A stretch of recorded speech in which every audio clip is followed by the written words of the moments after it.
Good morning guys. स्वागत है आप सभी का सिक्किम डायरीज के एक नए एपिसोड में। अभी अभी आपने देखा कि कैसे कंचनजंगा पर सनराइज हुआ और सच में ये मोमेंट बिल्कुल मैजिकल था। जैसे जैसे सूरज ऊपर आ रहा था वैसे वैसे पहाड़ों पर भी रंग बदलते जा रहे थे। पहले हल्का गुलाबी, फिर सुनहरा और धीरे धीरे सफेद। आज सुबह हम लोग काफी जल्दी उठ चुके थे क्योंकि हमें सनराइज देखना था और ऑनेस्टली मैं इस मोमेंट के लिए सबसे ज्यादा एक्साइटेड थी। लकीली आज वेदर भी काफी क्लियर था, बिल्कुल भी फॉग नहीं थी, इसलिए हमारे रिजॉर्ट से कंचनजंगा का व्यू बहुत ही साफ दिखाई दे रहा था। अब फिलहाल हम लोग निकल चुके हैं पेलिंग स्काई वॉक के लिए। स्काई वॉक यहाँ के सबसे फेमस अट्रैक्शंस में से एक है। ये इंडिया का सबसे पहला ग्लास स्काई वॉक माना जाता है, जहाँ से आपको पूरे पेलिंग वैली और आसपास के खूबसूरत पहाड़ों का एक अमेजिंग सा पैनोरामिक व्यू देखने को मिलता है। तो चलिए देखते हैं कि स्काई वॉक कैसा है एंड वहाँ के नज़ारे कितने खूबसूरत हैं।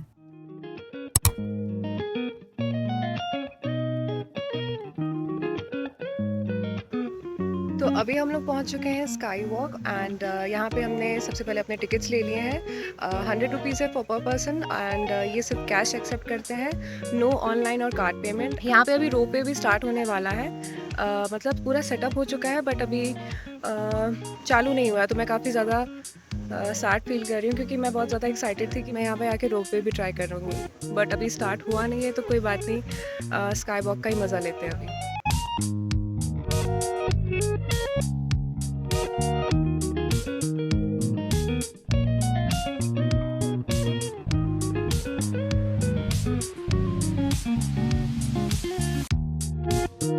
स्काई वॉक पहुंचने के बाद हमने सबसे पहले अपनी टिकट्स बुक की और फिर अंदर की तरफ बढ़ने लगे। हमें दूर से ही बुद्धा का बड़ा सा स्टैचू साफ दिखाई दे रहा था। साथ ही साथ बर्फ से ढका हुआ कंचनजंगा भी नजर आ रहा था। मौसम में हल्की सी ठंड भी थी, लेकिन साथ ही इतनी सुनहरी धूप निकली थी कि पूरा वेदर परफेक्टली बैलेंस्ड लग रहा था। सच बताऊं तो ऊपर जाने से पहले ही नीचे के ये नज़ारे इतने खूबसूरत लग रहे थे, तो मैंने सोचा कि ऊपर से नज़ारे कितने खूबसूरत होंगे।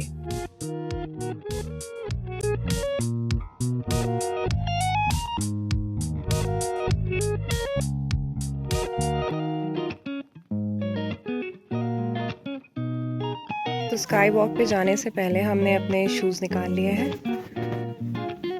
वहाँ पे जूते पहन के जाना अलाउड नहीं है। So guys let's go.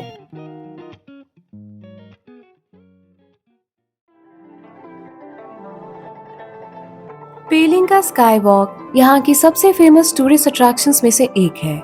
इसे इंडिया का पहला ग्लास स्काई वॉक माना जाता है और इसे साल 2018 में टूरिस्ट के लिए ओपन किया गया था। जब हम लोग यहाँ पहुँचे तो सबसे पहले हमें एक अद्भुत सी शांति महसूस हुई। पीछे हल्का सा हिमालयन म्यूजिक चल रहा था जो सच में मन को बहुत ही ज्यादा सुकून दे रहा था। चारों तरफ प्रेयर फ्लैग्स लगे हुए थे जिन पर लिखी दुआएं हवाओं के साथ साथ दूर दूर तक फैल रही थीं।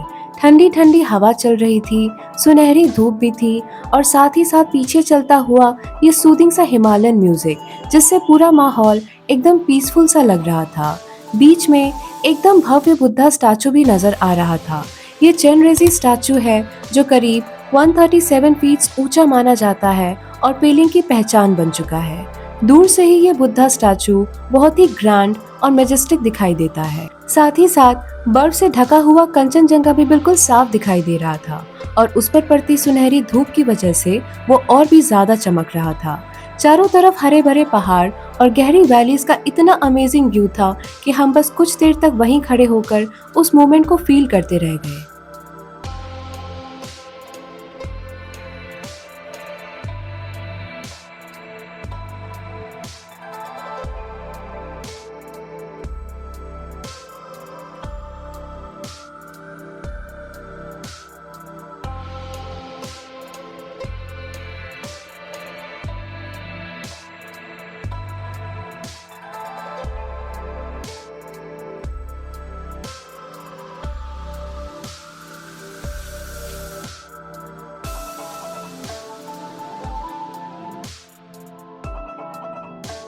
अब बारी थी ग्लास स्काई वॉक पर चलने की।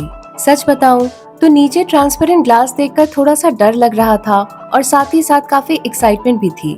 जैसे ही हम धीरे धीरे आगे बढ़े नीचे की गहरी वैलीज साफ दिखाई दे रही थी और चारों तरफ हरे भरे पहाड़ों का पैरानॉर्मिक व्यू भी दिखाई दे रहा था। उस मोमेंट में ऐसा लगा जैसे हम पहाड़ों के बिल्कुल बीचों बीच खड़े हों और चारों तरफ नेचर और सामने तक फैला हुआ अमेजिंग व्यू। ये एक्सपीरियंस इतना यूनिक था कि यहाँ पर आकर समझ में आता है कि पेलिंग का स्काई वॉक इतना फेमस क्यों है।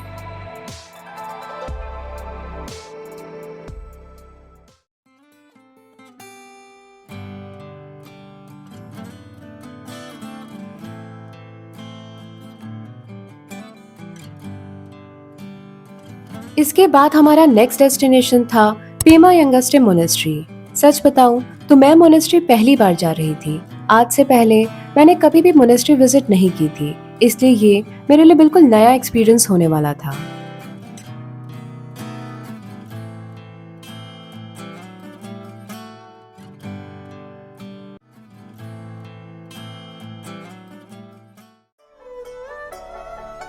हमने अपने टिकट्स लिए और जैसे ही हम अंदर गए वहाँ का माहौल बहुत ही शांत और सुकून भरा लगा। ये मोनेस्ट्री एक 3 स्टोरी स्ट्रक्चर है जिसे 1705 में बनाया गया था और ये सिक्किम की सबसे पुरानी मोनेस्ट्रीज में से एक मानी जाती है।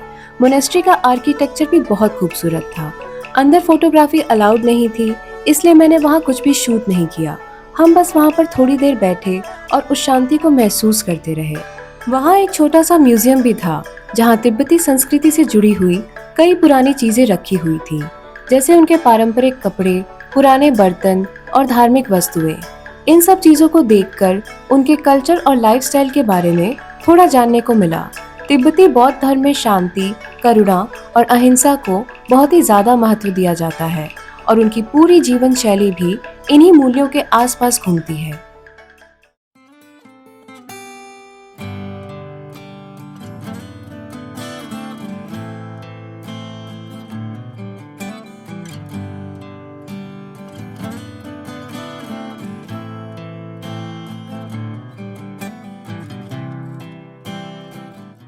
हमारा नेक्स्ट डेस्टिनेशन था सितकियोंग टुलू बर्ड पार्क। लेकिन सच बताऊं तो सुबह से हमने कुछ भी नाश्ता नहीं किया था, क्योंकि हमने अपनी आइटनरी में पहले स्काई वॉक और मोनेस्ट्री रखी थी। अब तक हमें काफी तेज भूख लग चुकी थी एंड लकीली वहीं बर्ड पार्क में ही हमें एक छोटा सा कैफेटेरिया मिल गया, तो बस हमने जल्दी से वहाँ पर नाश्ता किया। सच बताऊं तो मेरा दिन बिना चाय पिए तो शुरू ही नहीं होता। जब तक चाय नाश्ता नहीं मिलता तब तक मुझे फ्रेश फील नहीं होता। चाय पीने के बाद ही मुझे थोड़ा सा फ्रेश फील हुआ। हमने वहाँ पेट भरकर chicken momos and veg momos and thukpa खाया एंड खाना ठीक ठाक था, बहुत ज्यादा खराब भी नहीं था ना बहुत ज्यादा अच्छा था। एंड नाश्ता करने के बाद हम लोग आगे बर्ड पार्क एक्सप्लोर करने के लिए निकल गए।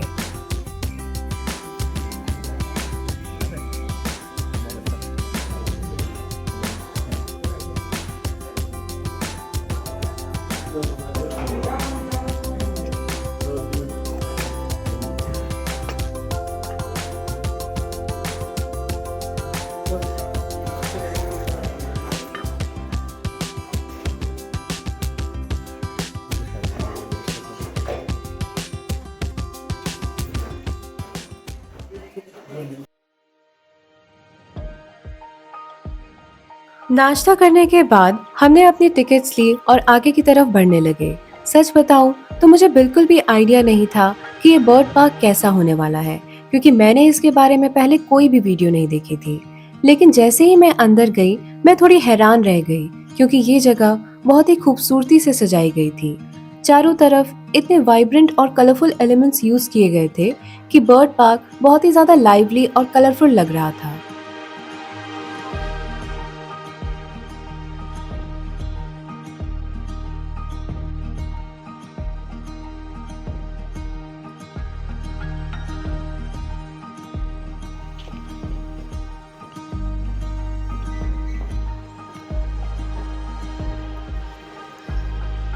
इसके अंदर से जाना है? अरे बाप रे, ऐसा क्यों बना है? ओह, जैसे जैसे हम आगे बढ़े हमें कई तरह की अलग अलग बर्ड्स देखने को मिली। कुछ बहुत कलरफुल थी, कुछ बिल्कुल यूनिक दिख रही थी और यहाँ पर आपको हिमालयन रीजन की भी कई रेयर बर्ड्स देखने को मिलेंगी। सबसे अच्छी बात मुझे ये लगी कि इन बर्ड्स को छोटे पिंजरों में बंद नहीं रखा गया था। उनके लिए एक बड़ा सा नेचुरल इंक्लोजर बनाया गया था जहाँ वो खुले माहौल में रह सके, पेड़ों और हरियाली के बीच उड़ सके, लेकिन फिर भी बाहर एस्केप ना कर सके। इस वजह से ऐसा लग रहा था जैसे बर्ड्स को उनके नेचुरल हैबिटेट जैसा एनवायरनमेंट दिया गया है। चारों तरफ हरियाली, पेड़ पौधे और चहचहाती हुई बर्ड्स की आवाज, पूरा माहौल बहुत ही फ्रेश और पीसफुल सा लग रहा था। काफी तरह की बर्ड्स देखने को मिली और सच में ये बर्ड पार्क एक्सप्लोर करना हमारे लिए एक बहुत ही अलग और इंटरेस्टिंग एक्सपीरियंस था।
बर्ड पार्क देखने के बाद हम लोग वहां से थोड़ा ऊपर की तरफ राबडेंसे रूइंस जाने के लिए निकल पड़े, जो कभी सिक्किम के पुराने राजाओं का महल हुआ करता था।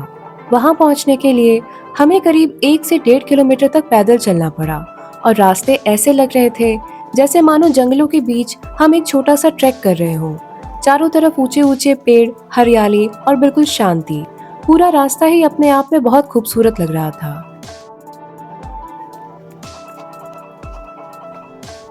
बीच में दीवार भी है, जैसे दो सेक्टर्स डिवाइडेड हैं, नॉर्थ एक साउथ। हम्म।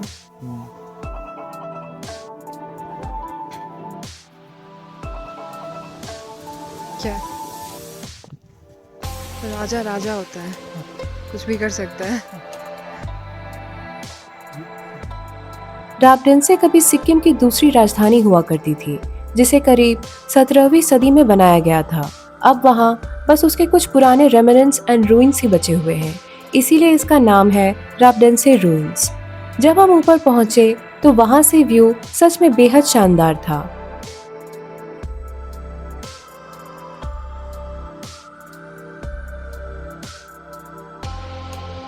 दूर से हमें वही मोनेस्ट्री भी नजर आई जहां अभी कुछ देर पहले हम गए थे, और साथ ही साथ कंचनजंगा भी फिर से साफ दिखाई दे रहा था। असल में उस दिन वेदर इतना क्लियर था कि हम जहां भी जा रहे थे वहीं से हमें कंचनजंगा के दर्शन हो जा रहे थे, इसलिए हम लोग अपने आप को काफी ज्यादा लकी फील कर रहे थे। हालांकि वहां ऊपर जाकर ऐसा कोई बहुत बड़ा स्ट्रक्चर देखने को तो नहीं मिला, क्योंकि अब ये जगह मोस्टली खंडर में बदल चुकी है, लेकिन वहां से मिलने वाला व्यू और शांति का माहौल ही इस जगह को खास बना देता है।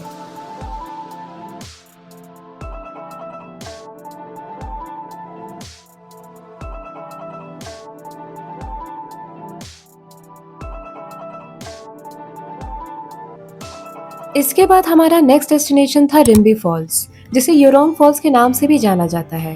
वैसे हमें पता था कि अभी बारिश का मौसम तो है नहीं, इसीलिए फॉल्स इतने ज्यादा एक्टिव नहीं होंगे, लेकिन वो हमारे रास्ते में पड़ रहे थे, इसीलिए हमने सोचा कि क्यों ना उन्हें भी देखते हुए आगे बढ़े। सच कहूँ तो पहाड़ों के रास्ते अपने आप में ही बहुत खूबसूरत होते हैं। ठंडी हवा, चारों तरफ हरियाली और शांत माहौल, बस इन रास्तों को देखते हुए चलो तो मन अपने आप ही शांत हो जाता है।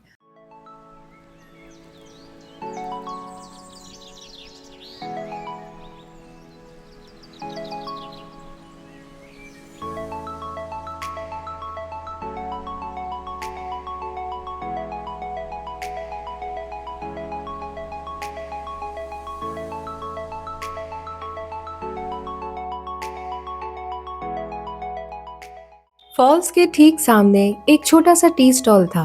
वहां पर लाल चाय मिल रही थी वो भी बैम्बू के रीयूजेबल कप में। ये कॉन्सेप्ट मुझे सच में काफ़ी ज़्यादा अच्छा लगा। वहाँ पर मिलेट से बने हुए कुछ लोकल स्नैक्स भी मिल रहे थे। साथ ही साथ वहाँ पर हमने पहली बार मिलेट से बने हुए मोमोज भी ट्राई किए, जो काफ़ी टेस्टी तो थे ही और साथ ही साथ हेल्दी भी थे।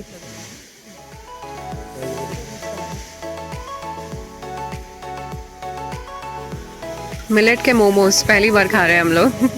कैसा है? प्रोटीन तो अच्छा था मिलेट वाले। हम्म।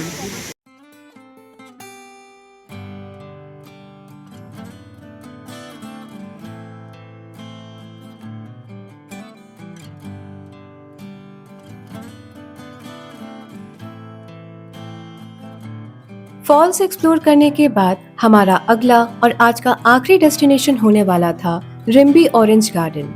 जैसे ही हम वहां पर पहुंचे, चारों तरफ संतरों के पेड़ ही पेड़ दिखाई दे रहे थे। लगभग हर पेड़ पर ढेर सारे नारंगी रंग के संतरे लगे हुए थे, जिससे पूरा गार्डन बहुत ही सुंदर और वाइब्रेंट लग रहा था।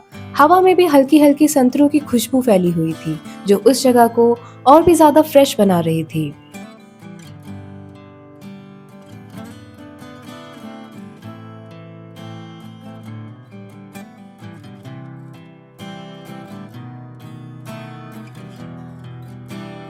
इस गार्डन के पास ही रिम्बिचू रिवर भी बहती है, जिसकी आवाज और आसपास की हरियाली मिलकर उस जगह को और भी ज्यादा पीसफुल और रिफ्रेशिंग बना देती है। कुछ देर तक हम बस वहीं घूमते रहे, नज़ारों को देखते रहे और उस शांत माहौल को खुलकर एंजॉय करते रहे। सच में ये जगह हमारे दिन के लिए एक परफेक्ट एंडिंग जैसी लग रही थी। वहाँ पर काफ़ी सारी छोटी-छोटी दुकानें भी लगी हुई थी, जहाँ अलग-अलग फलों से बनी हुई वाइन्स मिल रही थी। हमने भी वहाँ से लगभग हर फ्लेवर की वाइन्स ले ली, जिन्हें बाद में हमने टेस्ट किया और सच में वो काफ़ी टेस्टी थी, बिल्कुल फ्रूट जूस जैसी।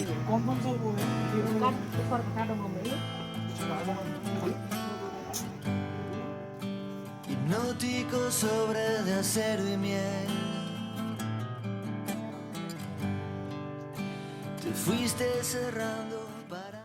Cruising down the highway, windows down low.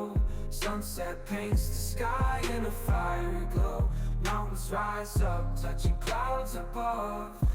Valleys below, filled with whispers of love. On this road, every seed's a delight. From sunrise to starlight, day to night. Nature's canvas unfolding so grand. In this journey, we're living unplanned. City streets pulse with energy so bright. Neon signs flashing in the depths of night. तो आज के vlog में बस इतना ही। अब हम वापस जा रहे हैं अपने क्लब महिंद्रा रिजॉर्ट। अगर आपको ये वीडियो पसंद आया हो तो लाइक जरूर करें और चैनल को सब्सक्राइब करना मत भूलिएगा। और सिक्किम डायरीज के अगले एपिसोड के लिए बने रहिए, क्योंकि आगे हम जाने वाले हैं नामची और रावंगला की खूबसूरती को एक्सप्लोर करने। तो see you in the next episode of Sikkim diaries. Bye bye. Adventure